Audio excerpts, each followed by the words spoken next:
குருகுலத்தில் ஒரு குரு மாணவர்களுக்கெல்லாம் பாடம் சொல்லி கொடுத்துட்டு இருந்தாரு. அப்போ யாருக்காவது ஏதாவது சந்தேகம் இருந்தால் கேளுங்க அப்படின்னு கேட்கக்குள்ள ஒரு மாணவன் எழுந்திருச்சு, உத்தம குணம் உடையவர்களின் இலக்கணம் என்ன என்று கேட்டான். அதுக்கு முனிவர் பின்வரும் கதையை சொல்லி விளக்கினார். காட்டில் ஒரு மரம் நிறைய பழங்களை பழுத்து குலுங்கி நிற்கிது. அந்த வழியாக ஒருத்தர் வர்றாரு. மர நிழலில் உட்காந்துருக்கிறாரு. அப்போ காற்றடிக்குது. காற்றடிச்சதில் 2 கனிகள் கீழே விழுது. அவர் என்ன பண்ணுறாருன்னா அந்த பழத்தை எடுத்து சாப்பிட்டுட்டு அந்த மரத்துக்கும் அந்த மரத்தை படித்த இறைவனுக்கும் நன்றி சொல்லிட்டு கிளம்பிட்டாரு. அடுத்து 2வதாக இன்னொரு ஆள் வரான். மரத்தை பார்த்துட்டு பழத்தை பார்த்த உடனே மரத்தில் ஏறி 3-4 கனிகளை பறித்து சாப்பிட்டுட்டு மரத்துக்கு நன்றி சொல்லிட்டு கிளம்பிட்டாரு. 3வதாக ஒருத்தர் வராரு. நிறைய பழங்களை பறிச்சுக்கிட்டு, அப்பா நம்ம நேரம் நல்ல நேரம், நிறைய பழங்கள் கிடைச்சிருந்துன்னு சொல்லி கிளம்பிட்டான். 4வதாக வந்தாலும் நிறைய பழங்களை பறிச்சுக்கிட்டு அந்த பக்கமும் இந்த பக்கமும் பார்த்துட்டு ஓடிட்டான். யாருக்கும் எதுவுமே சொல்லலை. 5வதாக ஒருத்தன் வந்தான். மரத்தில் ஒரு கிளையை வெட்டினான்.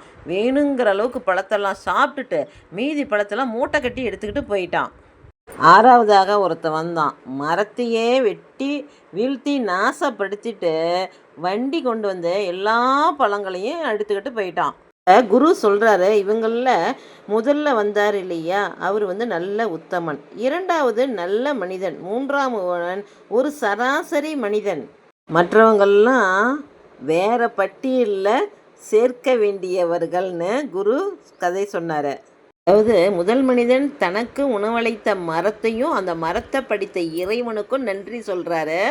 2ஆம் மனிதன் அந்த மரத்துக்காவது நன்றி சொல்கிறான். 3வது அந்த ஏன் நேரம் நல்ல நேரம்னு சொன்னதுலேருந்து அந்த மரத்தை தன்னுடைய தேவைக்கு பயன்படுத்திட்டு அடுத்தவன் அந்த மரத்தையே இல்லாமல் பண்ணிட்டு போயிட்டான். அப்படி தான் இப்போ போய்கிட்டு இருக்குது. தனக்கு மட்டும் இல்லாமல் அது அடுத்த தலைமுறைக்கே யாரும் வைக்க மாட்டேங்கிறாங்க. தன் தேவைக்கு மட்டும் போதும்னு நினைக்கிறாங்களோ அவங்களே உயர்ந்த மனிதர் என்று நம்ம குரு கதை சொன்னார். தன்னுடைய மாணவர்களுக்கு குற்றங்கள் 5, அது என்னன்னா காமம், குரோதம், லோபம், மோகம், மதம். குற்றங்கள் 5 இருக்குது. இந்த குற்றங்கள் செய்யாமல் இருந்தாலும் உத்தமர் அவர்கள் என்றார். அதே மாதிரி குணங்களும் மனிதர்களுக்கு இருக்கு. 3 வகையான குணங்கள்: சாத்விகம், ராசதம், தாமதம். போலதாங்க மனிதர்களும் 3 வகையான மனிதர்கள் இருக்கிறார்கள்: தெய்வாம்சம், மனிதாம்சம், மிருகாம்சம்.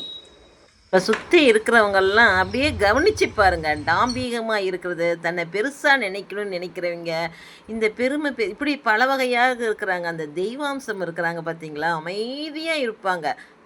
தெய்வாம்சம் பொருந்தவங்க அவங்களுக்கு எவ்வளோ வசதி எல்லாமே எல்லாம் தெரிஞ்சாலும் அமைதியாக இருப்பாங்க. நாமளும் அப்படி இருக்க கற்றுக்கொள்ளலாம்.